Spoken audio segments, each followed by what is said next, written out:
Bonjour à toutes et tous. Merci infiniment de votre présence. Donc moi je m'appelle Laure Bertrand, je suis donc enseignant-chercheur, directrice Soft Skills, développement durable et carrière au pôle Léonard de Vinci.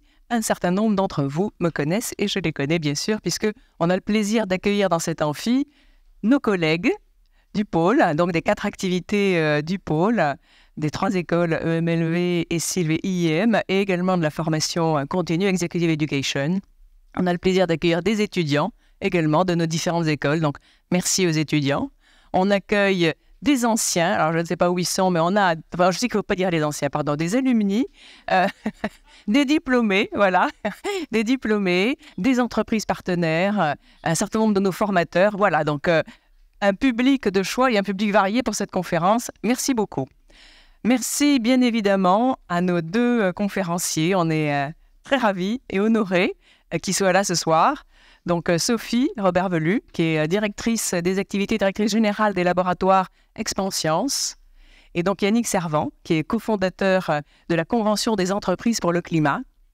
Je ne vais pas rentrer dans le détail sur ce qu'ils ont fait, mais voilà, ils se connaissent bien puisque Sophie a fait partie des 150 entreprises, des 150 dirigeants d'entreprises qui ont participé à la première convention des entreprises pour le climat. Donc, un mouvement collectif de réflexion qui part du principe qu'effectivement, les dirigeants d'entreprise ont aujourd'hui du pouvoir pour agir et pour transformer et pour essayer justement de modifier leur modèle d'affaires, leur business model pour respecter le vivant et pour respecter, bien évidemment, pour intégrer les business models dans le cadre des limites planétaires. Donc, ils vont nous expliquer tout ça. C'est passionnant, hein. Franchement, on est tout à fait ravis de les accueillir. Ça va se dérouler comme suit. Donc, ils vont avoir 2 interventions successives, donc Yannick et Sophie. Ensuite, un temps, bien sûr, sera proposé pour les questions. Donc, vous pourrez intervenir et donner votre avis, leur poser des questions. Et ensuite, un petit cocktail convivial, bien sûr, sera proposé à l'extérieur pour permettre d'échanger, de poursuivre les débats. Donc, encore une fois, 1000 merci de votre présence et je passe la parole à Sébastien Tran, donc directeur général du pôle, pour quelques mots introductifs.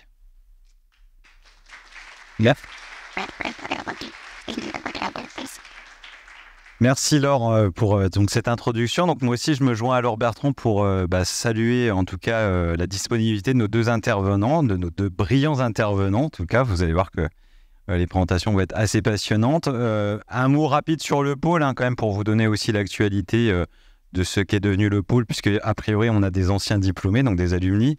Le pôle, c'est maintenant 10 000 étudiants sur cette rentrée académique, sur 4 écoles, l'ESILV qui est l'école d'ingénieurs, l'EMLV qui est l'école de management, l'IEM qui est l'école du digital, et ça on l'oublie aussi parfois un petit peu, mais on a aussi de l'Executive Education, donc avec De Vinci Executive Education qu'on a lancé donc il n'y a pas très longtemps en termes de marque.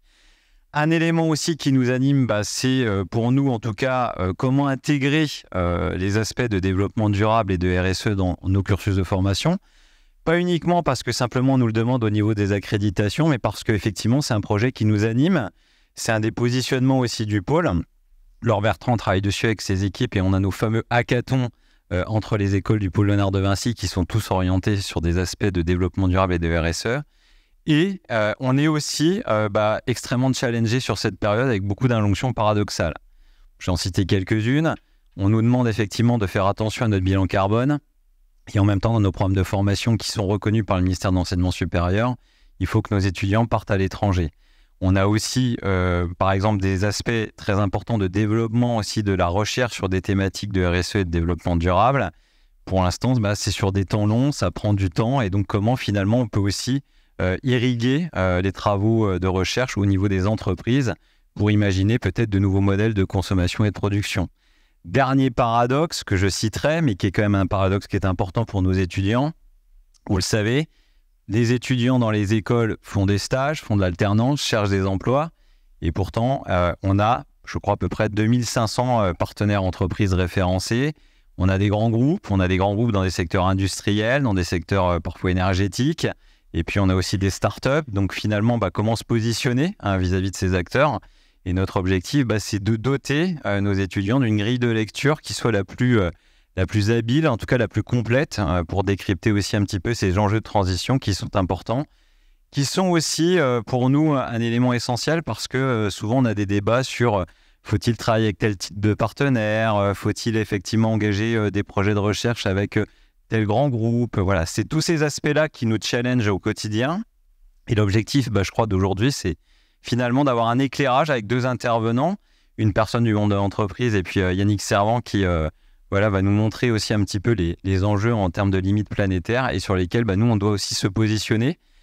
Alors, on n'est qu'un acteur de la formation, cela dit, on est un acteur de la formation qui va finalement faire des diplômés qui seront demain dans des situations finalement de prendre des décisions dans les entreprises.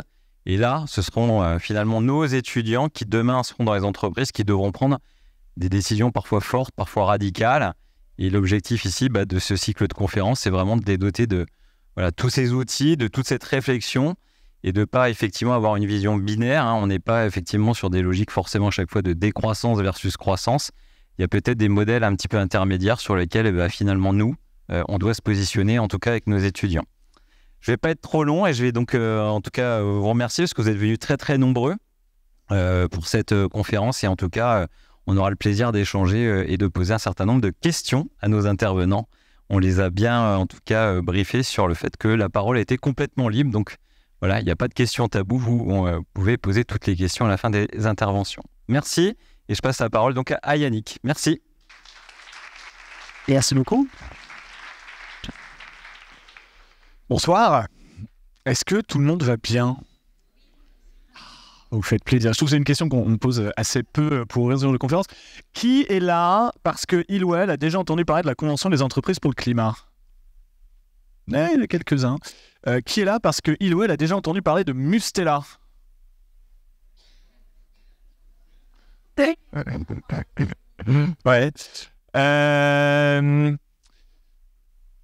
Qui est là parce qu'il y a un cocktail à la fin ? Et qui ne sait pas pourquoi il ou elle est là ? Bon, il faut détendre un peu la... Comme je vois que le premier rang est vide, je me dis, vous êtes un peu stressé, vous savez pas... Donc on va faire ça. C'est la 4e fois qu'on fait ce format avec Sophie. On est rodés, on est là pour vous. Et ce qu'on veut partager, c'est une approche un peu radicale, parce que c'est la nôtre. Et moi, j'utilise toujours le mot radical au sens étymologique, qui est de prendre les problèmes par la racine. Allez, c'est parti. Pourquoi nous sommes là ? Qu'est-ce qu'on a envie de partager ? Quel est le point de départ ? Parler de point de départ, je vais peut-être déclencher mon chrono. C'est que tous dans cette salle, dans ce bâtiment, dans ce magnifique espace vert qu'est la Défense, dans ce département, dans ce pays, dans ce monde, nous sommes tous unis, toutes et tous par un problème. À qui ça parle ce schéma ? Quand même un certain nombre. C'est une représentation de ce qui s'appelle les limites planétaires. Pour les personnes les plus averties, vous remarquerez qu'il n'est pas à jour puisqu'il y a un mois, celle des émissions d'aérosols a été quantifiée. Ce que ce schéma dit, ce que ce schéma explique, ce sont les 9 grands équilibres qui permettent au système Terre de fonctionner, au système Terre de permettre le vivant. Et une fois qu'on a posé ça, vraiment un des points de départ de ce qu'on fait, de ce qu'on croit, c'est que le vivant permet l'humain permet le social permet l'économie et l'économie permet l'entreprise. Est-ce qu'à ce stade, il y a des gens qui ne sont pas d'accord ? On en parlera après. Et ce qu'on pense, c'est que prendre les choses dans l'autre sens, pardon, on m'a rappelé récemment que je bougeais trop pour les caméras, que prendre les choses dans l'autre sens, c'est se fourvoyer et c'est risquer d'aller dans le mur. Donc quand on est sur des discussions de type l'écologie, on va la mettre en pause parce que la priorité c'est le désendettement, on est sur un risque de fausse route. Au cas où il y a des places au premier rang, on vous accueille à bras ouverts. Et alors, je pense que ça ne surprendra pas grand monde. L'objectif étant de rester à l'intérieur du cercle en pointillé, ça ne surprendra pas grand monde. Quand je passe à la slide suivante, j'avais dit on a un problème. Et ce qui est hyper intéressant, c'est que ici, vous avez celle du changement climatique. La première quantifiée, et tout ça, c'est le travail du Stockholm Resilience Center qui a produit ce modèle en 2009. Le changement climatique, on remarque que c'est une limite dépassée, mais ça n'est pas du tout la limite la plus dépassée.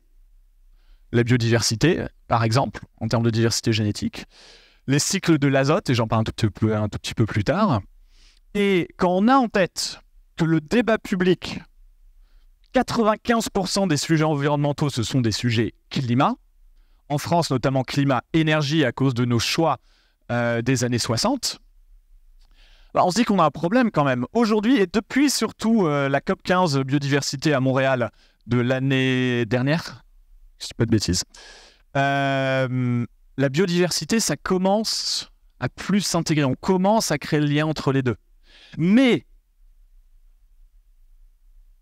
le problème, l'enjeu, c'est l'ensemble des 9 limites planétaires. Et on se retrouve avec des paradoxes assez intéressants sur chacune d'elles, parce que mon job d'avant, c'était dans le domaine de la qualité de l'air. Les aérosols présents dans l'atmosphère, donc notre pollution atmosphérique, la quantité de pollution dans l'air, fait que le climat est plus froid de 0,7 degrés. La pollution de l'air, on est d'accord que c'est pas bon pour les poumons, c'est pas bon pour un certain nombre de choses. Et pourtant, si on s'en débarrassait du jour au lendemain, on taperait les 2 degrés tout de suite. Ou presque. Donc tout ça est pétri de problèmes. Moi, j'aime bien prendre ces limites planétaires individuellement pour illustrer que environnemental, économique, social, politique, à travers ces limites, sont des choses intimement liées. Par exemple, sur le climat, on a tendance à penser que ça va plutôt être pour les pays pauvres. Ce ne sera pas trop notre problème, on va s'en sortir. Il se trouve que la France, à cause de sa position sur le globe et sa position dans les courants marins et aériens, se réchauffe 20% plus vite que la moyenne mondiale. Qui a vu passer cette étude ? Quelques personnes. C'est une étude prospective sur à quoi va ressembler le climat spécifiquement parisien dans les décennies qui viennent. On est sur un scénario, à travers cette étude, qui dit un pic de chaleur de 50 degrés à Paris, ce n'est plus tant une question de si, mais une question de quand. Et moi, c'est un chiffre qui m'a particulièrement marqué. On a aujourd'hui à peu près 5 nuits tropicales par an. On est sur un horizon 2080 où on passerait à 35 en France. 35 nuits tropicales par an en France. Et quand on dézoome de la France, ça, c'est des projections basées sur les travaux du GIEC, entre autres, mais d'autres organisations. Projections à 2050. Cette carte, moi, elle me parle particulièrement parce que j'ai grandi, c'est difficile à cette distance, mais à peu près là où il y avait mon point rouge. Certes, c'était déjà à moins 3 mètres sous l'eau, mais en 2050, ça va très probablement y retourner. Comme tout un tas d'endroits littoraux en France, aux Pays-Bas, en Belgique et ailleurs. Les accords de Paris, pourquoi 1,5 degré ont été inclus dedans, plutôt que juste 2 degrés ? Parce que les représentants des îles Pacifiques, notamment, se sont réunis pour faire corps, pour faire lobbying et dire « Au fait, les amis, nous, quand on parle avec les scientifiques, ils nous expliquent que 1,5, c'est le seuil au-delà duquel nos îles disparaissent. » J'ai vu passer des articles sur reproduisons les îles Tuvalu dans le métavers. C'est sympa. Mais bon, des gouvernements fictifs, ça ne nous aide pas à grand-chose. Et on a la fonte des glaciers pour ceux qui vont, s'il y en a qui vont par exemple skier à Chamonix. Vous prenez le petit train rouge qui traverse la vallée. D'année en année, on voit le glacier qui devient de plus en plus gris. Il va disparaître ce glacier. Dans la première CEC, il y avait Rossignol, cette magnifique entreprise française qui produit des skis. Ils sont entrés en sachant qu'à horizon 20 ans, leur marché s'effondrait. Donc la question, c'est qu'est-ce qu'on fait ? On revient à Paris à 50 degrés, là. Les espaces urbains hyper denses, hyper bétonnés, mécaniquement, c'est beaucoup plus chaud. Et on est dans une dynamique de concentration urbaine encore plus forte. Donc plus on va avancer, si on ne s'investit pas dans les sujets de désartificialisation, de végétalisation des centres-villes, les amis, il va faire sacrément chaud par ici. Et on arrive à s'écharper politiquement, socialement, de plein de façons, pour quelques milliers, dizaines ou centaines de milliers de migrants à nos frontières. Imaginez un peu à quoi ressemble une élection présidentielle en France quand il y en a 1,2 milliard. Ça pose des sacrées questions. Et le ministère des Armées, ça date d'il y a un mois. Assez pragmatiquement, ils le savent depuis très longtemps, le réchauffement climatique, ça introduit encore plus de tensions sur les ressources et mécaniquement, c'est encore plus de tensions géopolitiques. Une limite planétaire que j'aime beaucoup et qui est moins connue. Pourquoi je l'aime beaucoup? Parce que 6 mois, je n'avais aucune idée de ce que c'était et j'aime apprendre des nouvelles choses. À qui ça parle, les cycles biogéochimiques? Il y en a quand même quelques-uns. Moi, j'utilise celui de l'azote parce qu'il illustre, selon moi, parfaitement cette connexion économique, sociale, politique, environnementale. Et surtout, ici, il explique extrêmement bien le contexte dans le pays où j'ai grandi, encore une fois, les Pays-Bas. Ici, on est sur une carte de 2000, donc il n'y a pas de raison que ça ne soit pas empiré. On est sur une carte qui représente l'excès d'acidité des sols. Plus c'est acide, plus ça détruit la biodiversité à l'intérieur, plus il est difficile de faire pousser des trucs. On remarque un certain nombre de taches rouges, et une grosse tache rouge, les Pays-Bas. Et ce qui est hyper intéressant, la cause, c'est l'utilisation d'engrais azotés dans un modèle d'agriculture intensive. Et avant de se plonger dans le « et maintenant », c'est hyper intéressant de revenir dans le pourquoi historique. Au sortir de la Seconde Guerre mondiale, il y avait des difficultés d'approvisionnement et du rationnement dans à peu près tous les pays européens qui avaient été à peu près rasés. Les Pays-Bas ont pris très cher comme la France et la Belgique. Mais aux Pays-Bas, il y a eu 20 000 morts de famine au sortir de la guerre. Vous êtes le gouvernement néerlandais à ce moment-là. C'est quoi votre réaction? Évidemment, et dans une logique de reconstruction où tout est à faire et refaire, on promet plus jamais ça, et c'est normal. Et les racines du modèle d'agriculture intensive industrielle néerlandais viennent vraiment de là.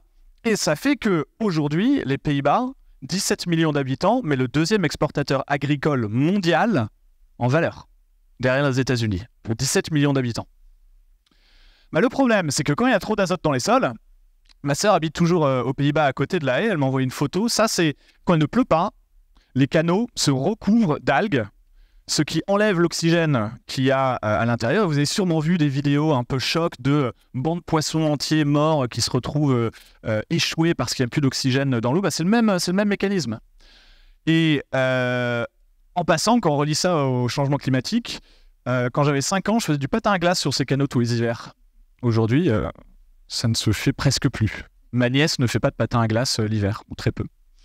Ici, peut-être que parmi vous qui le savent, en 2019, face à cet excès d'acidité et pour se mettre en compliance, vous êtes géniaux, en conformité avec la réglementation européenne, le gouvernement néerlandais de Mark Rutte, pas du tout écolo le bonhomme, a acté une décroissance d'un tiers de l'utilisation d'intrants azotés, ce qui a amené à une décroissance mécanique de la production, avec promesse de rachat par la puissance publique, mais la question c'est la pérennité de tout ça. Évidemment, vous êtes agriculteur, les agriculteurs néerlandais ont aussi leurs problématiques de revenus, de viabilité, d'endettement. Qu'est-ce que vous faites? Vous n'êtes pas content, et c'est normal. Et ça, c'est une photo de 2023. 4 ans plus tard, ils bloquent toujours les autoroutes à La Haye. Et en 2019, un parti politique spontané s'est créé, le BBB. Il y a plein de R et de G dedans. Moi, j'ai perdu mon accent néerlandais, je vais pas essayer de vous le prononcer. Il s'est créé et en mars de cette année, il a remporté 17 sièges sur 75 aux élections sénatoriales. Un parti qui n'existait pas il y a 4 ans. Pendant l'été, le gouvernement néerlandais a démissionné, pas pour des raisons environnementales, mais des raisons d'immigration. Choisissez votre combat.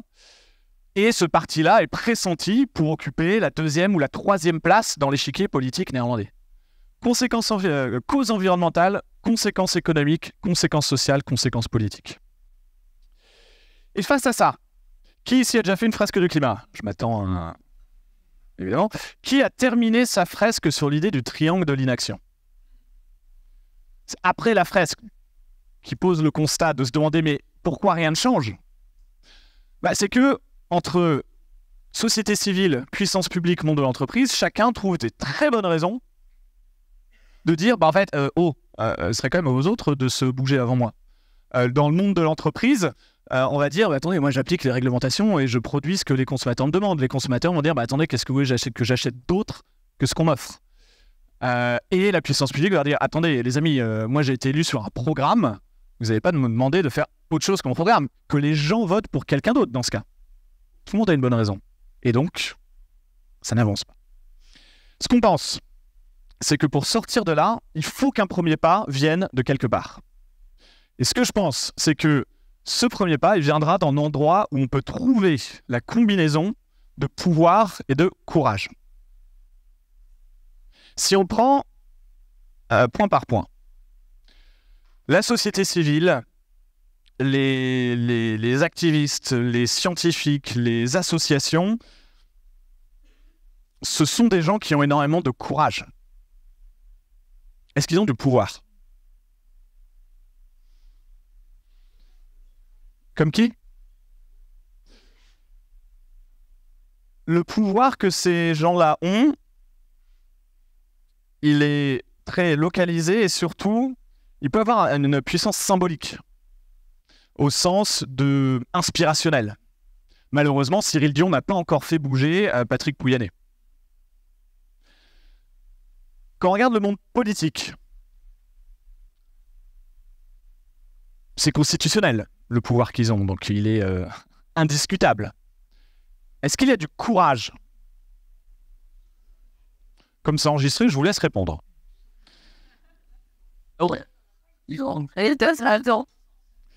Et ce qui...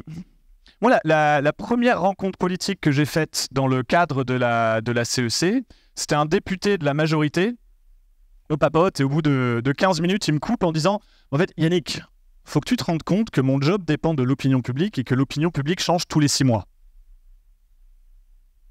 À partir de là, la conversation est difficile d'avancer.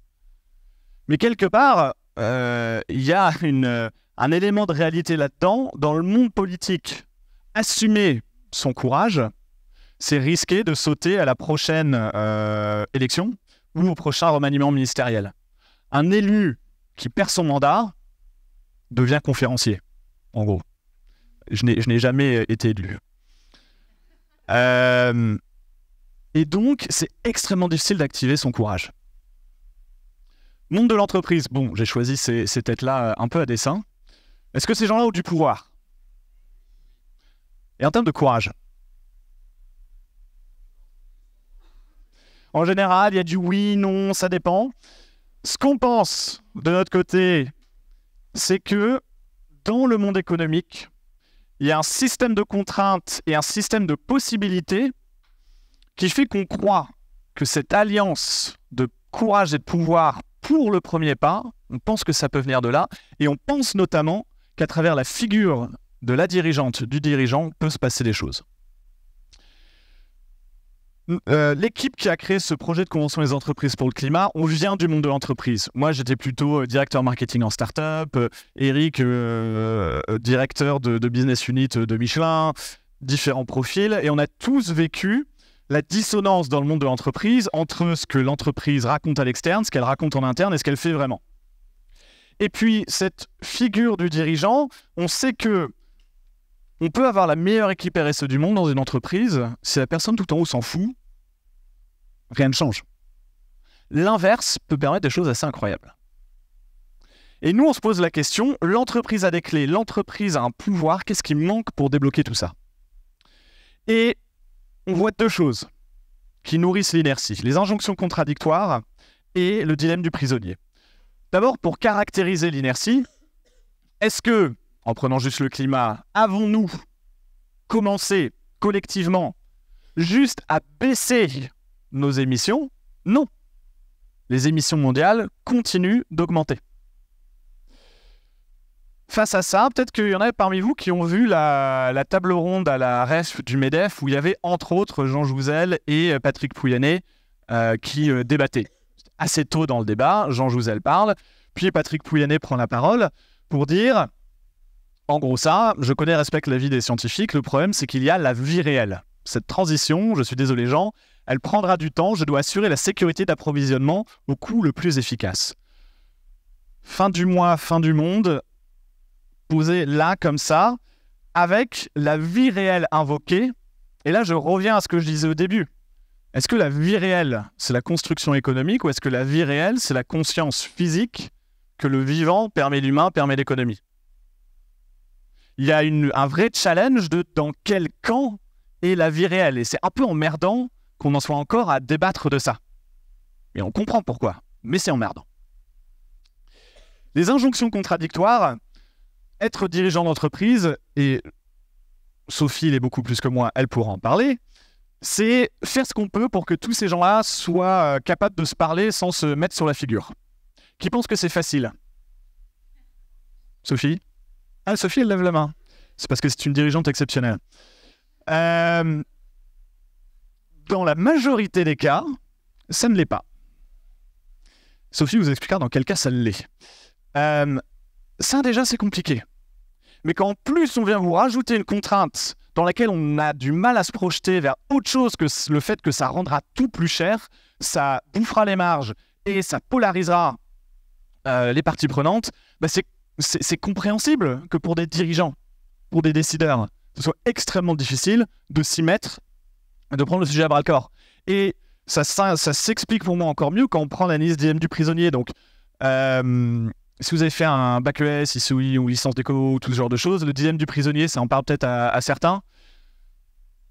En gros, le dilemme du prisonnier, ça sert à illustrer le fait que dans une situation collective, même quand il est clair et manifeste que c'est la coopération qui produira le meilleur résultat collectif, la rationalité individuelle invitera à faire l'exact inverse. Je vais illustrer... J'aime bien réinterpréter le dilemme du prisonnier, la théorie des jeux, c'est un truc qui a des dizaines d'années, avec le choix entre transformation écologique ou business as usual. Et j'aime bien le prendre à plusieurs échelles. À l'échelle de l'entreprise, en gros, si chacun continue à faire comme avant, si on a un qui change et pas l'autre, bah, assez bêtement, par exemple, imaginons-nous, on a Zara et H&M. Zara se met à faire comme Loom. Est-ce que les clients Zara vont continuer d'aller chez Zara ou est-ce qu'ils vont aller chez H&M? J'entends des H&M. En regardant l'impact sur les prix, ça sera 90% du H&M. Si H&M ne bouge pas, voire en profite. Donc ça, c'est la projection qu'on a. Et à l'échelle de l'entreprise, on dit oui, mais même si on y va tous les deux, il y a des discussions compliquées avec nos actionnaires quand même. Donc, est-ce qu'on ne ferait pas un truc qui serait de dire que on va attendre le régulateur? Ça, c'est plus confortable. Et en général, c'est ce qui se passe.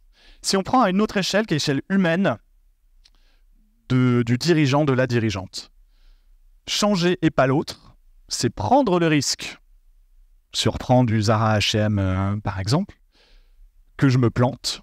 J'ai été vertueux, j'ai été zélé, j'ai été visionnaire, mais je me plante. Qui a envie d'être cette personne? Qu'est-ce que ça va dire de moi? Est-ce que je vais rester employable? Qu'est-ce que je vais raconter à mes enfants? Est-ce que je vais vendre ma maison de vacances? Humainement, c'est compliqué comme choix. Et pareil, si on y va tous les deux, sacrée discussion avec les actionnaires aussi. Donc finalement, c'est pas plus confortable de valider des plaquettes RSE. Elles sont sur du papier glossy parce que pour essayer avoir essayé d'imprimer des choses récemment, il y a pénurie sur le papier recyclé. Désolé, vous n'aurez pas le choix. Par contre, quand on réfléchit à l'échelle de l'humanité, il n'y a pas 36 solutions. Donc la question, c'est comment on sort de tout ça. Il y a besoin de quelque chose pour débloquer l'inertie. Nous, on a apporté une brique, un élément, chose. Peut-être s'il y a un message sur les sujets de transition, quand vous vous lancez dedans, ne vous permettez jamais de penser que vous portez l'intégralité du truc sur vos épaules. Ça, c'est la meilleure façon d'arrêter de dormir, de devenir dépressif. Pour l'instant, ça va. Et la raison d'être de cette convention, c'est dans le nom, on s'est inspiré par la Convention citoyenne, on s'est demandé à quoi ça ressemblerait si on faisait faire quelque chose d'analogue à 150 patronnes et patrons. Pour les raisons que j'évoquais tout à l'heure. Et notre raison d'être, c'est de rendre irrésistible la bascule d'une économie extractive vers une économie régénérative avant 2030. Là, vous avez le collectif, je cherche Sophie. Je te laisse te chercher. C'était 2 participants par entreprise, 300 personnes. On était à l'ESTP à Cachan. C'était la première session. On se demandait, est-ce qu'ils vont venir? Est-ce que ça va marcher? Il y a eu une énergie incroyable dans un parcours qui consistait à 1. Vivre le constat profond, complet des limites planétaires au contact de scientifiques comme Valérie Masson-Demotte, aujourd'hui François Gémen dans nos parcours, des personnes comme Emma Aziza sur les sujets de l'eau, des gens de l'IPBES sur la biodiversité. Vivre ce truc-là pour ensuite se poser la question à quoi ça ressemble en fait un modèle d'affaires qui soit compatible avec les limites planétaires et ensuite le mettre en œuvre. Et il y a eu un élan, une énergie incroyable et j'ai envie de, en regardant mon chrono, j'ai envie de te laisser le dire toi-même puisque moi j'ai plus été observateur de ça. Il y a eu une première édition. On a fait un rapport de la première édition qui est d'ailleurs sur notre site web si ça vous intéresse, cec-impact.org. On l'a remis au ministre de la Transition écologique. On allait dans différents ministères avec ce rapport. Et j'ai vraiment vu quelque chose dans les yeux d'un certain nombre de mes interlocuteurs quand je leur montrais des feuilles de route, puisque c'est ça qu'on demandait aux participants, produire les feuilles de route de transformation de leur business à l'aune de ces enjeux-là, dans une démarche d'exemplarité.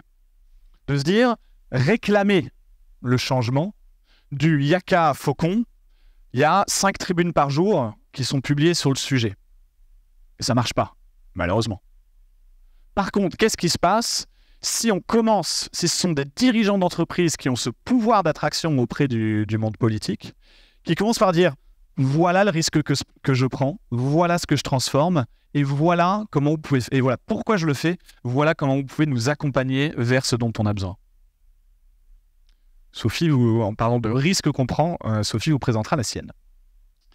Et ça, c'était 2021-2022. Et en 2023, ça a bien marché puisqu'il y en a 10 de plus qui se seront lancés dans les territoires par thématique.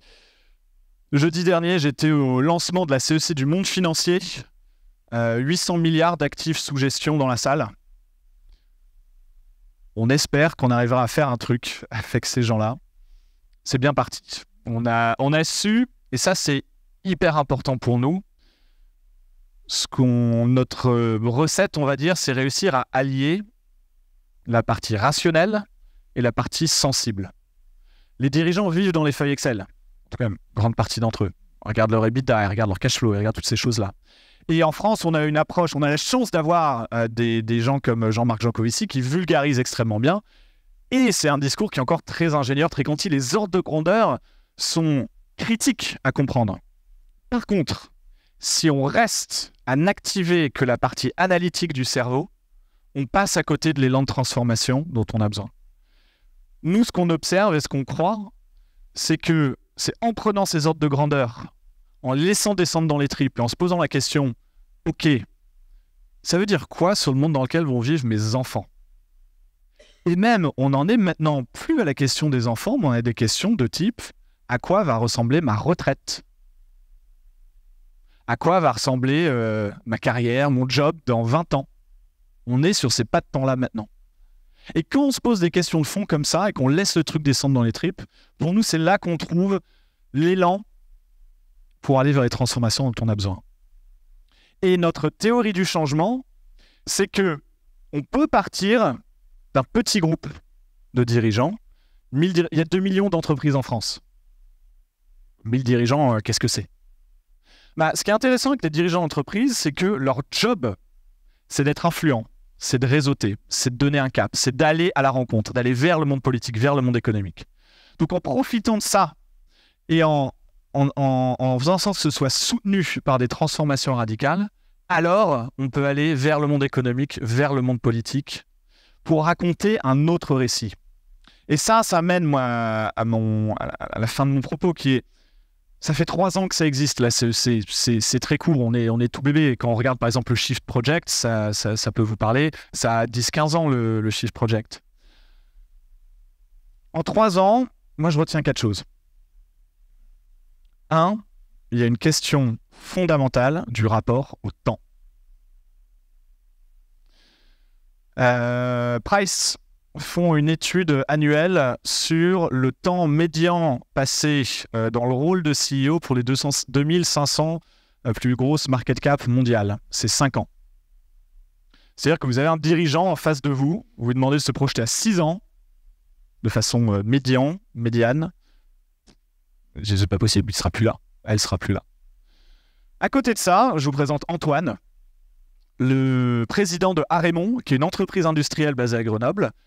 Antoine, c'est la 6e génération de Arémon. Et son arrière-arrière-grand-père était l'inventeur du bouton poussoir.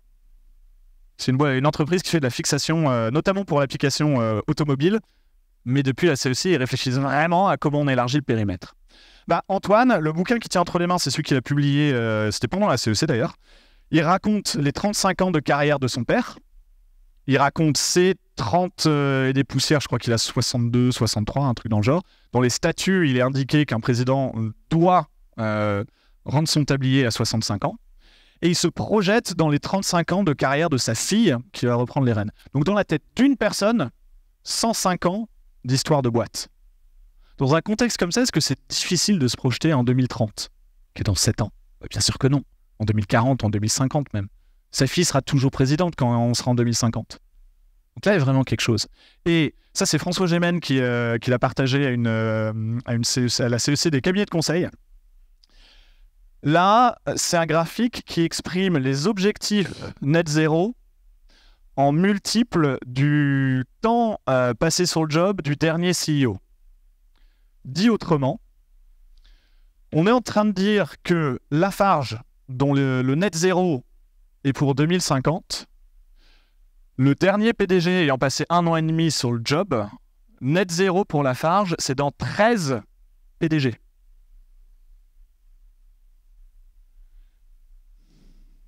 PDG numéro 1, qu'est-ce qu'il y en a à foutre? Pareil pour numéro 7, pour numéro 8, pour numéro 9. Et ça, c'est juste un état de fait. Ce serait trop facile de pointer le doigt sur les CEO de Lafarge. La question, c'est dans quelle construction, dans quel système, dans quelles injonctions contradictoires tout cela est-il pris? Mais le résultat, c'est que quand on demande à CEO numéro 1 ou numéro 7, ou peut-être même numéro 12, de dire « Ok, est-ce qu'on transforme vraiment ?» Je peux dire « Je ne serai pas là. » Deuxième chose, la coopération. La coopération, c'est quelque chose qui existe dans la nature, même entre espèces concurrentes. Savoir coopérer, c'est l'essence des transformations. C'est dans la théorie des jeux, on sort du dilemme du prisonnier par la coopération. Et j'ai un exemple vachement chouette, mais c'est pas moi qui en parlerai. Modèle d'affaires, s'affranchir des logiques extractives et volumiques. Il y a une quantité de ressources naturelles finie sur cette planète. Tout modèle d'affaires qui consiste à extraire, transformer, vendre et s'en foutre, avant même, pour un certain nombre d'entre elles, que l'écologie les rattrape, c'est l'économie qui va les rattraper. S'il n'y a plus de ressources ou que les ressources sont trop chères, ça ne marche plus. Et en plus, quand il n'y a plus de ressources, ça pose tout un tas de questions de tensions géopolitiques et les conditions d'extraction des ressources, on est sur de l'environnemental et du social. Donc tout est lié, encore une fois. Là, c'est Christophe, le DG de Renault Trucks. Belle boîte, 10 000 collabs, 5 milliards de CA. Vous envoyez tous les jours des camions Renault Trucks. Et il est entré dans la CEC en nous disant, avant même que ça commence, le problème, c'est le camion. Son job, c'est d'extraire des ressources pour produire des camions et les vendre. Il est sorti de la CEC avec une feuille de route qui dit « Ce qu'on va faire, c'est vendre moins de camions et les faire moins rouler. » C'est quand même contre-intuitif. Et alors, il nous disait qu'il ne savait pas que ce serait ça la couve du magazine. Mais évidemment, c'est catchy comme titre. Donc, je laisserai du temps en questions-réponses vu que mon chrono est fini si vous voulez savoir plus sur cette feuille de route. Et dernière chose, les nouveaux récits, il est essentiel de pouvoir incarner des nouveaux récits. On vit dans le récit post-Seconde Guerre mondiale qui est que le critère de succès d'une vie, c'est de posséder plus que ses parents. On est la première génération, je ne sais pas comment définir ça, où ça ne sera plus le cas. Donc il est urgent qu'on se raconte une autre histoire avant que la famille Sackler nous vende des antidépressifs à tous. Et moi j'aime bien l'exemple de Marie. C'est la DG des Vedettes de Paris. Vous avez sûrement déjà été sur un de ces bateaux. C'est un des 4 opérateurs de bateaux-mouches sur la Seine. Elle a aussi des bateaux qui bougent pas et qui font des très chouettes soirées. Et la CEC a été auditionnée par la Commission développement durable de l'Assemblée nationale le 19 janvier 2022. Marie était assise à ma droite.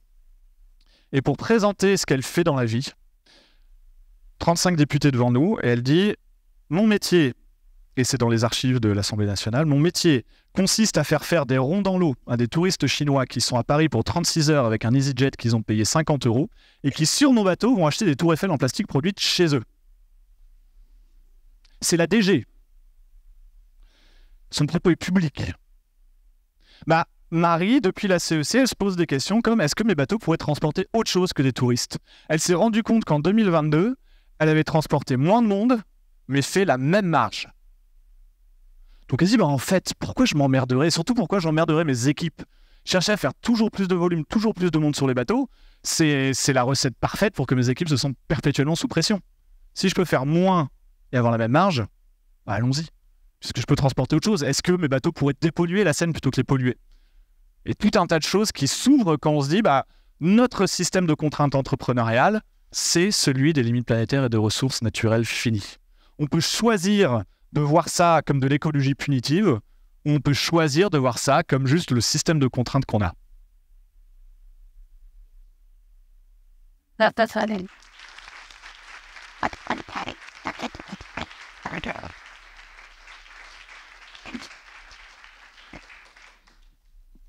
C'est chiant parce que tu as dit déjà ça va, du coup je peux pas leur demander si ça va. Mais ça va toujours? D'accord. Il est un peu chiant, je peux comprendre, c'est très théorique tout ce qu'il raconte. Alors, j'ai vu que vous n'aviez pas trop révisé ce que c'était que Mustela. C'est pas grave. Donc je vais vous expliquer juste déjà rapidement quelle est mon entreprise et ce qu'elle fait, parce que sinon ça vous parlera pas trop. La boîte que j'ai repris il y a 4 ans maintenant fait 3 activités. La première activité, c'est une activité de fabrication de soins et de lavant pour toute la famille dès la naissance. La marque en question s'appelle Mustela et donc elle est assez connue des gens de plus de 50 ans qui ont eu des bébés il y a longtemps et qui trouvent que l'odeur de Mustela, ça sent le bébé, etc. Bon, ça reste quand même une entreprise leader de son marché, donc il y a aussi des jeunes parents qui nous achètent. Mais on a dû travailler un peu sérieusement à changer l'image de la marque récemment parce que en France notamment, elle n'allait pas très très bien. Ce qui est intéressant sur cette marque simplement, c'est qu'il faut que vous ayez en tête qu'on a une usine en Eure-et-Loire qui nous appartient, dans laquelle on fabrique nos produits. Donc je crois qu'il y a 3 références qui ne sont pas fabriquées chez nous parce qu'on ne sait pas faire, on n'a pas l'outil industriel pour, mais sinon 99% de nos produits sortent de cette usine. Et ce qui est assez intéressant aussi, c'est qu'on maîtrise un tout petit peu notre chaîne de valeur quand même, puisqu'on a aussi une usine au Pérou qui s'appelle Deshidratados Tropicales, et c'est donc une usine qui déshydrate des avocats et des maracujas, et ensuite qui les presse pour faire de l'huile. Et ce qui est chouette, c'est que ces avocats, on les récupère de la chaîne alimentaire, ils sont écartés du tri, de la chaîne alimentaire parce qu'ils sont moches, donc on ne les vend pas. Et du coup, ils seraient jetés, donc nous on les récupère, on les sèche, on les presse en entier, on récupère toute l'huile, et ce qui reste de cette presse est encore utilisé pour fabriquer des actifs cosmétiques. Ce qui m'amène à une deuxième activité. La marque Mustela avait été créée en 1950 et comme on a commencé à fabriquer nous-mêmes nos extraits végétaux, alors pas tous les ingrédients qui rentrent dans la composition des produits, mais les extraits végétaux, les actifs, donc c'est un pouillème d'une formule en général. Quand on vous dit « ah, l'avocat bio », il y en a 1%. On s'est dit, tiens, c'est marrant, on sait extraire des choses de la nature, donc on va vendre ces extraits végétaux aussi à des entreprises cosmétiques.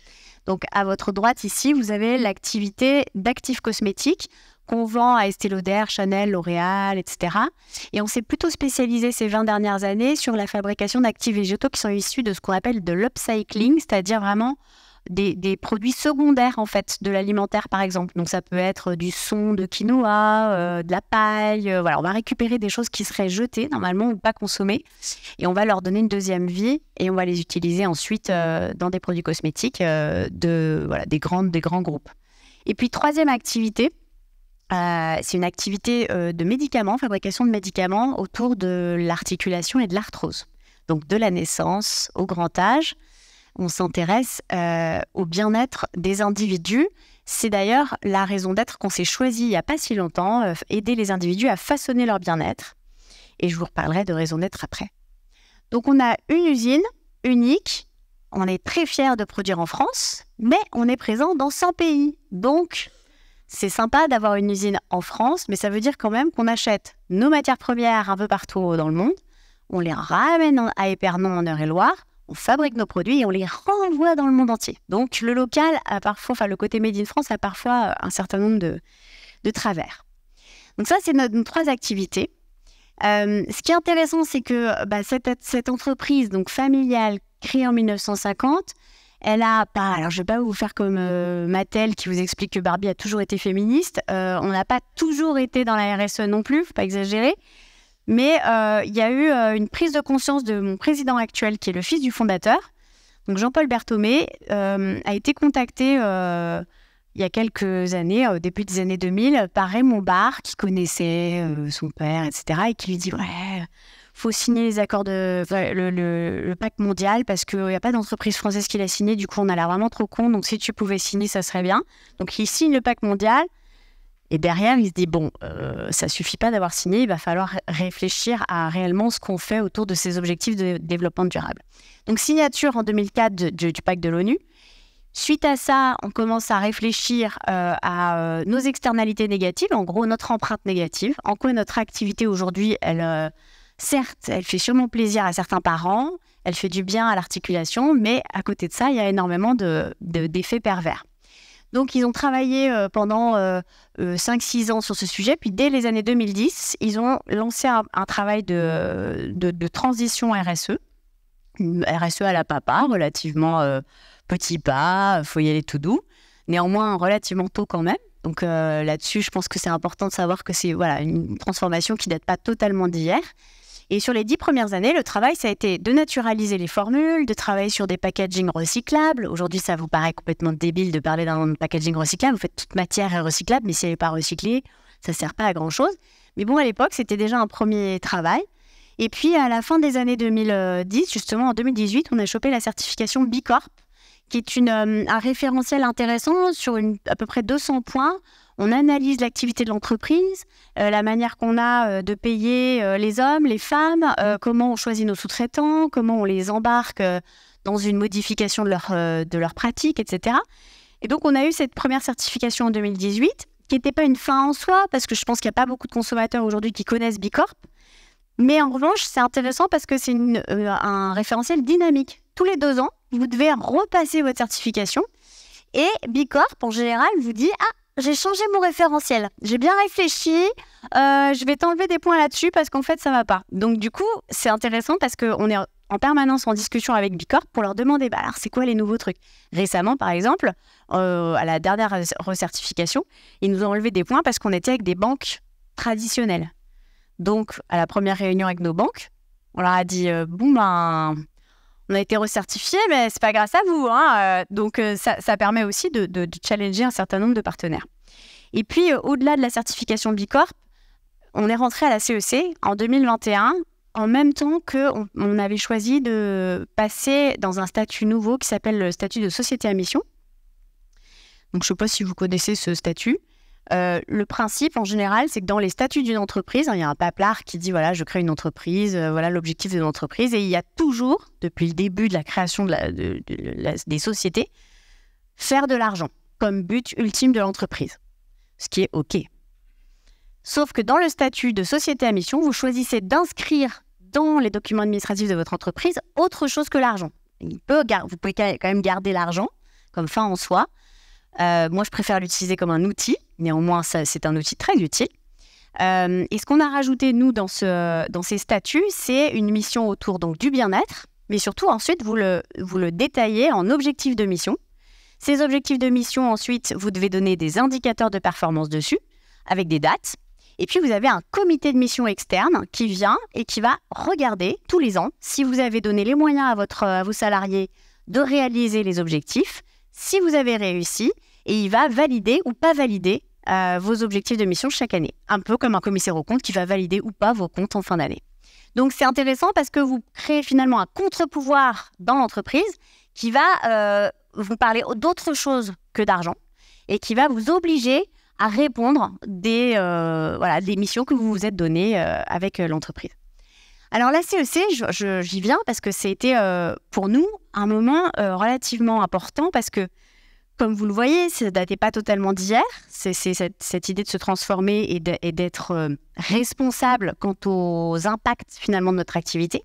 Mais ce qui s'est passé avec la CEC, c'est qu'on est allé beaucoup plus loin parce que, on a découvert ce que c'était que la régénération, le principe de régénération, c'est-à-dire ici, une entreprise était capable finalement, au-delà de faire du pognon, de réparer ou de contribuer à réparer les écosystèmes qu'elle détruit. Parce que c'est ça qui se passe. Quand on a une activité économique, quelle qu'elle soit, même quand vous faites que du service, votre activité, ne serait-ce qu'en achetant une ampoule, en mettant une machine à la cafétéria qui distribue des barres de céréales entourées de plastique, vous avez un impact.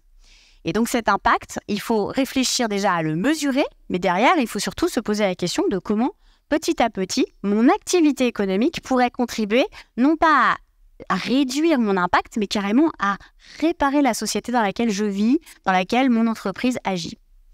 Et donc ça a été un truc très important pour nous qu'on a découvert à la CEC parce que ça nous a aidé à aller beaucoup plus loin, à être plus radical, comme tu dis, et à se dire finalement, il faut que notre entreprise, elle existe pour faire quelque chose de positif, pas uniquement pour faire du pognon.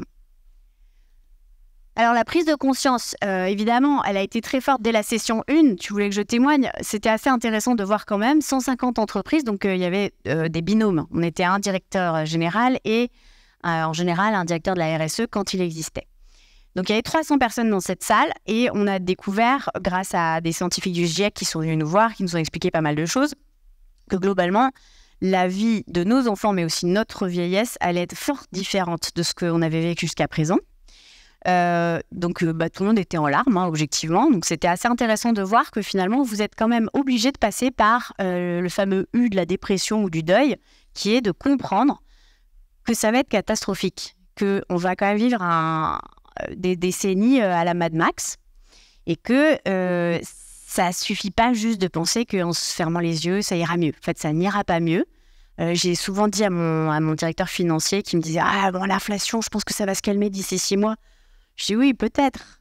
Mais enfin, peut-être que 3 ans plus tard, tu auras une nouvelle guerre où tu vas avoir des ruptures sur ta chaîne d'approvisionnement, etc. Donc, arrête de penser que ça va s'améliorer. Ça ne va pas s'améliorer. » Donc, il y a eu cette prise de conscience-là. Alors là, je vous ai mis en fait un certain nombre de trucs importants à savoir. Tu as déjà parlé des limites planétaires et tu vois, moi non plus, je ne suis pas à jour. Il faut le changer tout le temps, ce graphe. C'est horrible de penser qu'en permanence, ça va plus loin.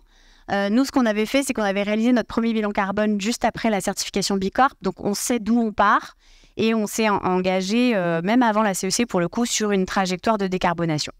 Mais ce qui s'est passé ensuite, c'est qu'on a eu le Covid, puis la guerre en Ukraine. Et là, en plus de ce qu'on apprenait à la CEC, on a découvert en temps réel, alors la vie réelle dont parlait Pouyanné, moi je la vis pas tout à fait de la même manière. Parce que la vie réelle que nous, on a vécue en post-Covid, ça a été le bateau qui s'est foutu en travers du canal de Suez, 3 semaines de retard sur toutes les chaînes d'approvisionnement. Ça a été la guerre en Ukraine où je me fournissais en huile de tournesol, qui est le gras que je mets dans mes produits cosmétiques. Et donc, du jour au lendemain, plus aucun approvisionnement en matière grasse. Ça a été le confinement de Shanghai qui a complètement stoppé le business. On venait d'ouvrir la filiale, manque de bol. Donc en fait, la vie réelle, c'est que on est dépendant, nos business sont extrêmement dépendants de la paix, du climat, de la biodiversité. Là, on vient de faire notre empreinte de biodiversité. Je sais pas qui c'est toi. Je me suis dit, merde, c'est déjà la fin. Alors que je suis au 3e slide. On a fait notre empreinte de biodiversité. On a découvert qu'on était dépendant à 99% de zones climatiques extrêmement fragiles qui sont les zones tropicales. Donc, j'utilise de la coco, j'utilise du cupuaçu.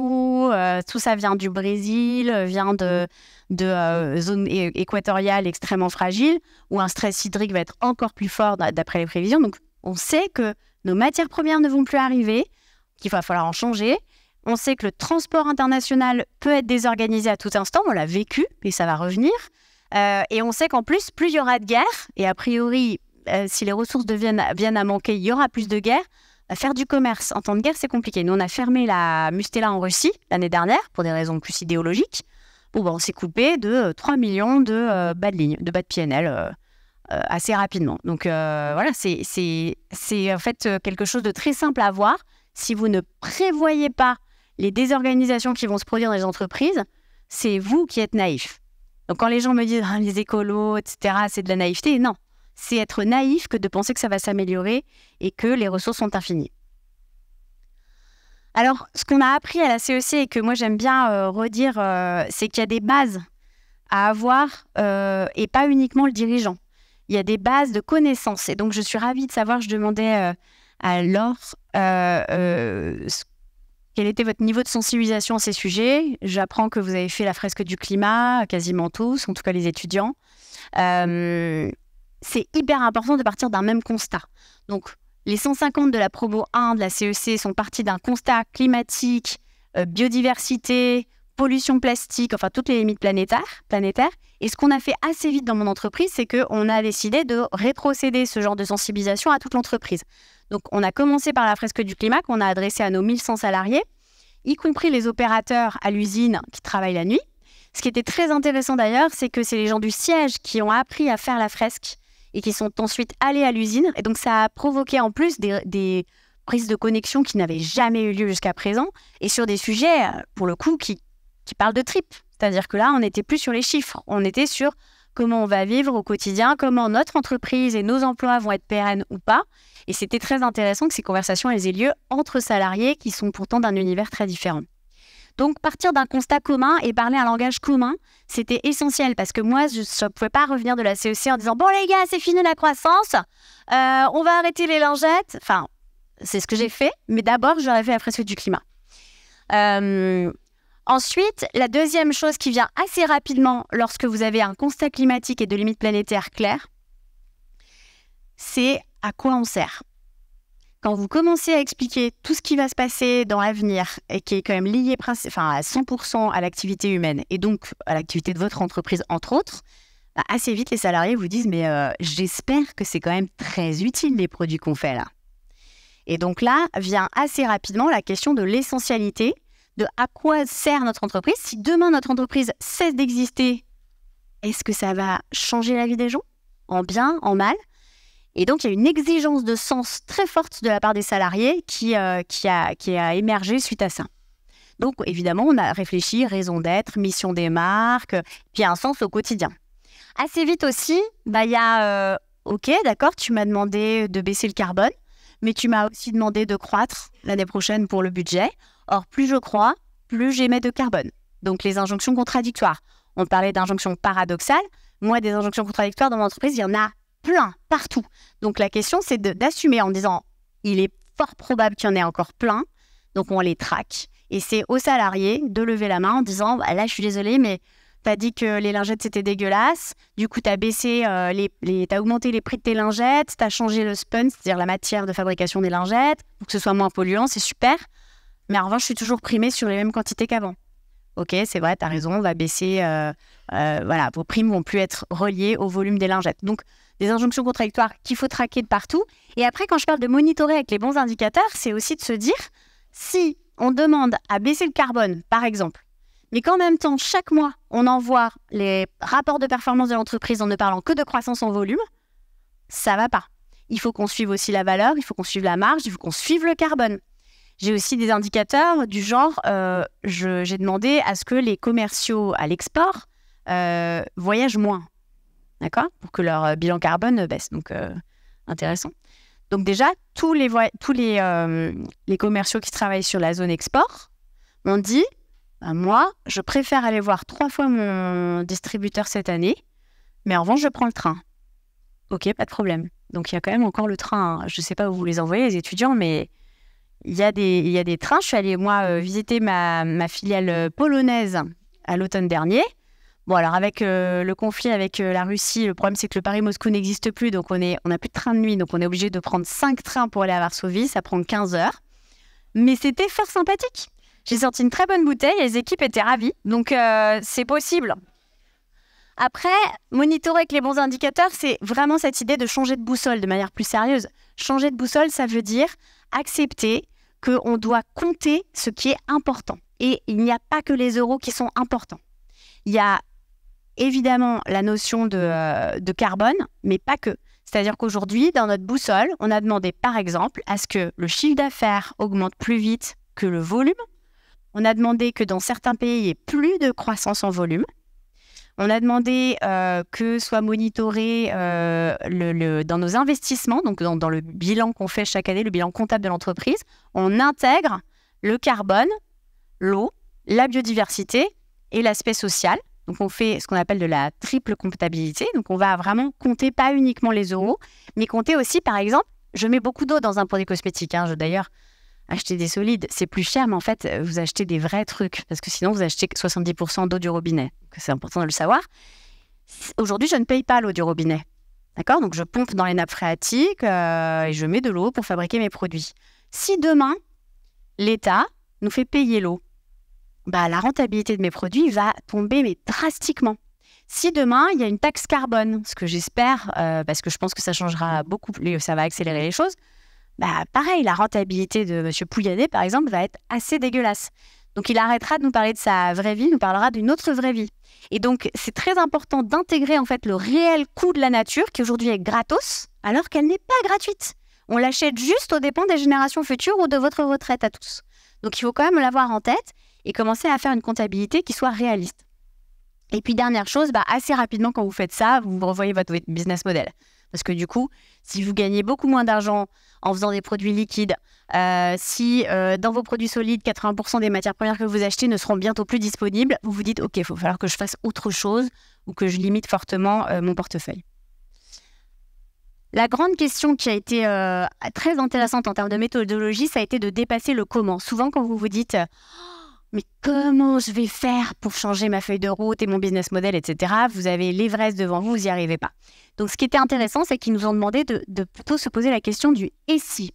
Et si j'arrivais à faire en sorte, et là j'ai pris l'exemple de Mustela, et si j'arrivais à en faire en sorte que mes offres Mustela soient parfaitement essentielles, vraiment utiles à 100%, locales, et qu'elles réparent les écosystèmes où ces enfants vont grandir. Qu'est-ce qui va se passer de positif ? Peut-être que si je fais bien mon job, si je prépare très très bien les femmes à la grossesse, il n'y aura plus de dépression postpartum, ou moins. Et ça, c'est des coûts évités pour l'État. Alors, j'appelle l'État et je vais lui dire, si tu m'aides à faire des maisons parentales dans lesquelles j'accueille les futurs parents et où je fais de la sensibilisation, où je fais du partage de charge mentale, etc., où je fais venir des professionnels de santé, c'est un service que je rends. Et si j'arrive à prouver que le taux de dépression postpartum de tous les gens qui sont passés par ces maisons parentales est plus bas, et donc que ça coûtera moins d'argent en antidépresseurs à Amélie, est-ce que toi, État, tu m'aides à faire ça ? Est-ce que tu me donnes une subvention, etc. Parce que c'est vrai que le temps que je transitionne, ça va me coûter plus d'argent. Donc dans le SI, il y a en fait tout un monde de possibilités de tous les écosystèmes de coopération que vous pouvez mettre en place et qui vont vous permettre derrière d'aller chercher des alliés et de vous changer. Et si j'arrivais à convaincre tous mes concurrents de faire une offre de vrac avec une trentaine de produits ou une vingtaine de produits disponibles dans toutes les pharmacies de France, d'un coup, je ne serais pas le seul couillon à faire ma petite machine de vrac comme depuis 2020 et on serait beaucoup plus d'acteurs. Le pharmacien serait un peu obligé de conseiller les produits en vrac parce que ça occuperait un énorme espace de sa pharmacie et donc les consommateurs seraient beaucoup plus encouragés à passer au vrac, par exemple. Donc, c'est ce qu'on a fait il y a 1 an et demi. On a contacté tous nos concurrents. Il y en a 5 qui ont topé. Pierre Fabre notamment, avec Aven, Bioderma, donc des grosses marques, des marques beaucoup plus grosses que nous d'ailleurs. Et on leur a dit, nous, ça fait 2 ans qu'on fait du vrac. On a plein d'expériences, de trucs à pas refaire, des erreurs qu'on a faites, etc. On met carte sur table, on vous donne tous nos learnings. En échange de quoi vous venez avec nous, on fait un consortium. Et le premier point de vente avec ses concurrents a été ouvert au mois de juillet. Et ce qui est très intéressant, c'est que quand on est beaucoup plus nombreux, qu'on occupe plus d'espace, la visibilité du truc est plus forte et en fait, les ventes ont explosé. Donc, c'est vachement chouette. Et évidemment, tous les concurrents qui n'avaient pas voulu au départ, qui avaient dit « non, merci, mais non, merci », ils nous appellent tous pour dire « oui, pourquoi je ne suis pas dans le projet ?» Je dis « on t'a proposé. Ah oui, c'est vrai. Bon, non, mais là, oui, je veux bien y aller. » Donc, c'est intéressant de voir qu'il y a vraiment un effet d'entraînement sur des coopérations comme ça et que ça peut accélérer fortement les changements de consommation. Alors, je vous ai montré donc ces 3 trucs, essentiel, local et réparatrice, c'est ça notre feuille de route, c'est de travailler sur ces 3 notions-là. Sur l'essentiel, qu'est-ce qu'on fait de manière très concrète? On retravaille notre offre vers l'utilité. Ça veut dire quoi? Ça veut dire qu'on lâche le marketing que j'espère vous n'apprenez pas dans cette école, que moi j'ai appris à l'ESCP, comme quoi ça a beau être les Parisiennes, en vrai c'était la même merde pour tout le monde. En marketing, on nous a appris pendant des décennies que la science marketing, c'était la science de créer du besoin. Alors, on ne vous le dit pas comme ça, mais en vrai, c'est ça que vous apprenez. Moi, j'ai passé 15 ans chez L'Oréal, et pendant ces 15 années, j'étais super forte pour expliquer que, attention, la ride du lion, c'est pas la même que la ride de la patte d'oie, donc c'est mieux d'utiliser 2 produits différents, parce que là, au niveau du derme profond, vous n'allez pas avoir besoin du même actif, etc. Donc, j'en ai mis, je vous le rappelle, moins de 1%. Donc, faut avoir en tête quand même que nous, on a passé notre vie, pendant des années, à créer du besoin qui n'était en vrai pas dans la tête des femmes. À morceler leur corps en des milliers de tout petits morceaux pour qu'elles n'aient pas besoin d'un seul produit, mais de 10 produits. À augmenter le panier d'achat, donc créer du besoin. Et c'est ça aujourd'hui qui fait qu'on a de la surconsommation, c'est ça qui fait que la définition du bonheur, c'est quand même de posséder toujours plus. On fait en sorte que les gens soient malheureux de ne pas avoir. Et ça crée en plus des énormes crises potentielles sociales. Parce que, à un moment, s'il n'y a que le pouvoir d'achat. Regardez les élections, on ne nous parle que de pouvoir d'achat. Alors qu'on est tous en train de se préparer à avoir très très chaud, comme tu dis. Donc, la notion de marketing, on a décidé de la tuer chez Expansience. Et c'est ma directrice marketing qui est venue me voir à la fin de la CEC qui m'a dit « bon, il faut qu'on tue la fonction marketing ». Je dis « c'est ton métier ». Et donc, depuis 1 an, ils travaillent, toutes les fonctions marketing travaillent ensemble sur comment on va s'appeler, qu'est-ce qu'on va faire de différent, comment on redéfinit notre métier, etc. De manière très concrète, ils ont aujourd'hui tout un filtre pour savoir si on lance ou pas un produit. Est-ce que c'est vraiment utile? Alors des fois, il y a des trucs super utiles, donc on se dit « ah, c'est bon, ça on le fait ». Mais sauf que derrière, est-ce que vraiment le produit qu'on va lancer, il est meilleur que ce qui existe sur le marché en termes d'analyse du cycle de vie, donc d'impact sur l'eau, le carbone, la pollution plastique, etc. Si ce n'est pas le cas, on ne lance pas. Ensuite, on s'est donné comme objectif de revoir toutes les ACV de nos produits actuels aussi. Donc ça va prendre 7 ans, c'est très très long. Et puis ensuite, on passe au solide pour chaque besoin essentiel des parents. Et comme on n'arrive pas à choisir entre pousser le solide, pousser le vrac ou pousser l'éco-recharge, sur l'emballage et sur le plastique, on a décidé qu'on allait pour l'instant creuser ces 3 pistes-là et on verra d'ici 5 ans ce qui prend le plus chez les consommateurs. Si l'eau devient une denrée absolument rare dans les 2-3 années qui viennent en France, on sera tous obligés d'aller au solide. Mais en attendant qu'il y ait une réglementation, on est quand même obligé de travailler sur ces 3 pistes-là pour voir ce qui prend le plus.